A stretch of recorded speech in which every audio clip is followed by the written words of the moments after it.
no end in sight. Main idea. In the first 2 years of the war, neither side gained a decisive victory over the other. One American story. In the summer of 1861, President Lincoln gave George McClellan command of the Union Army in the East. The army had recently been defeated at Bull Run.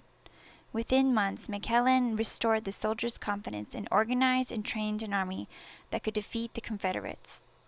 But while Lincoln kept urging him to attack Richmond, McClellan kept drilling his troops. A voice from the past. Soon as I feel that my army is well organized and well disciplined and strong enough, I will advance and force the rebels to a battle on a field of my own selection. A long time must elapse before I can do that.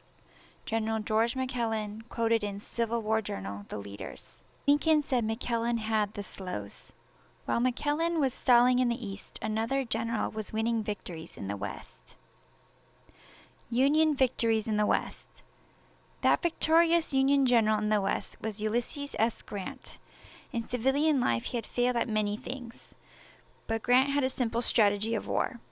Find out where your enemy is, get at him as soon as you can, strike at him as hard as you can, and keep moving on. In February 1862, Grant made a bold move to take Tennessee. Using ironclad gunboats, Grant's forces captured 2 Confederate river forts. These were Fort Henry on the Tennessee and Fort Donelson on the nearby Cumberland.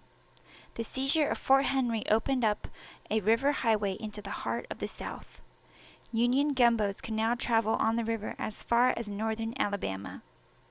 When the people of Nashville, Tennessee heard the forts were lost, they fled the city in a panic. A week later, Union troops marched into Nashville. The Battle of Shiloh. After Grant's river victories, Albert S. Johnston, Confederate commander of the Western Front, ordered a retreat to Corinth, Mississippi. Grant followed. By early April, Grant's force had reached Pittsburgh Landing on the Tennessee River. There he waited for more troops from Nashville. Johnston, however, decided to attack before Grant gained reinforcements. Marching his troops north from Corinth on April 6, 1862, Johnston surprised the Union forces near Shiloh Church. The Battle of Shiloh in Tennessee turned into the fiercest fighting the Civil War had yet seen. Commanders on each side rode into the thick of battle to rally their troops. One Union general, William Tecumseh Sherman, had 3 horses shot out from under him. General Johnston was killed, and the command passed to General Pierre Beauregard. By the end of the day, each side believed that dawn would bring victory. That night, there was a terrible thunderstorm. Lightning lit up the battlefield where dead and dying soldiers lay in water and mud. During the night, Union boats ran upriver to ferry fresh troops to Grant's camp. Grant then led an attack at dawn and forced the exhausted Southern troops to retreat. The cost of the Union victory was staggering. Union casualties at Shiloh numbered over 13,000, about 1/4 of those who had fought. The Confederates lost nearly 11,000 out of 41,000 soldiers. Describing the piles of mangled bodies, General Sherman wrote home, "The scenes on this field would have cured anybody of war." Congressmen criticized Grant for the high casualties and urged Lincoln to replace him. But Lincoln replied, "I can't spare this man. He fights." The fall of New Orleans. The spring of 1862 brought other bad news for the Confederacy. On April 25th, a Union fleet led by David Farragut captured New Orleans, the largest city in the South. Rebel gunboats tried to ram the Union warships and succeeded in sinking one. Farragut's ships had run through cannon fire and then dodged burning rafts in order to reach the city. Residents stood on the docks and cursed the Yankee invaders, but they were powerless to stop them. The fall of New Orleans was a heavy blow to the South.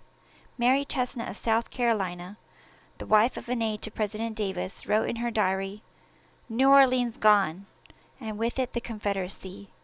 Are we not cut in two?" Indeed, after the victories of General Grant and Admiral Farragut, only a 150-mile stretch of the Mississippi remained in Southern hands.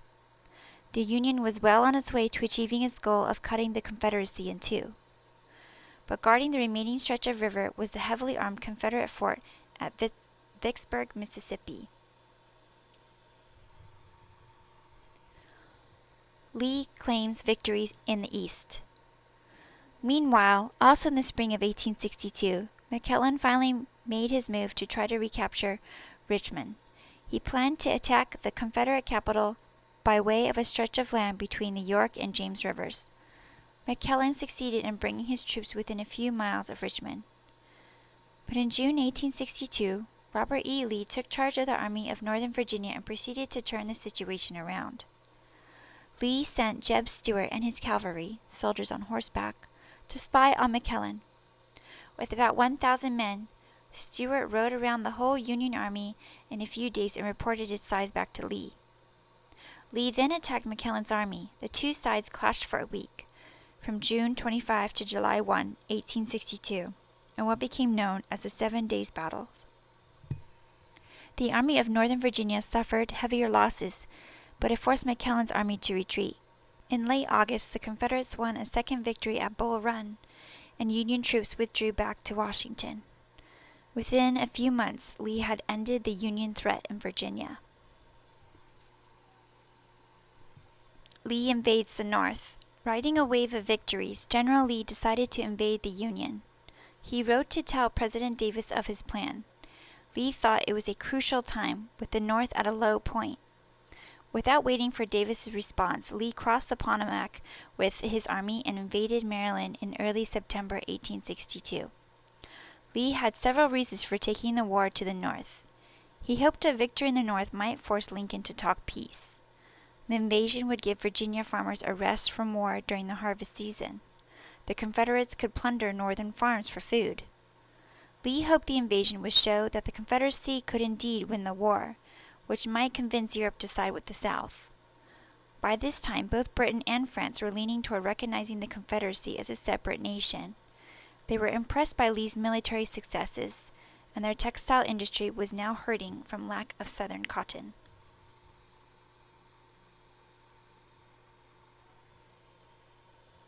Bloody Antietam. Soon after invading Maryland, Lee drew up his plan for his campaign in the North. A Confederate officer accidentally left a copy of Lee's battle plans wrapped around 3 cigars at a campsite. When Union troops stopped to rest at the abandoned campsite, a Union soldier stumbled on the plans. The captured plans gave McClellan a chance to stop Lee and his army. McClellan went on the attack, though he moved slowly as always. On September 17, 1862, at Antietam Creek near Sharpsburg, Maryland, McClellan's army clashed with Lee's. The resulting Battle of Antietam was the bloodiest day in all of American history. A Confederate officer later described the battle. A voice from the past. Again and again, by charges and countercharges, this portion of the field was lost and recovered, until the green corn that grew upon it looked as if it had been struck by a storm of bloody hail. From sheer exhaustion, both sides, like battered and bleeding athletes, seemed willing to rest. John B. Gordon, quoted in Voices of the Civil War. After fighting all day, neither side had gained any ground by nightfall. The only difference was that about 25,000 men were dead or wounded. Lee, who had lost as much as 1/3 of his fighting force, withdrew to Virginia. The cautious McClellan did not follow, missing a chance to finish off the crippled Southern army. Lincoln was so fed up that he fired McClellan in November 1862. In the next chapter, you'll learn about the historic action Lincoln took after the Battle of Antietam.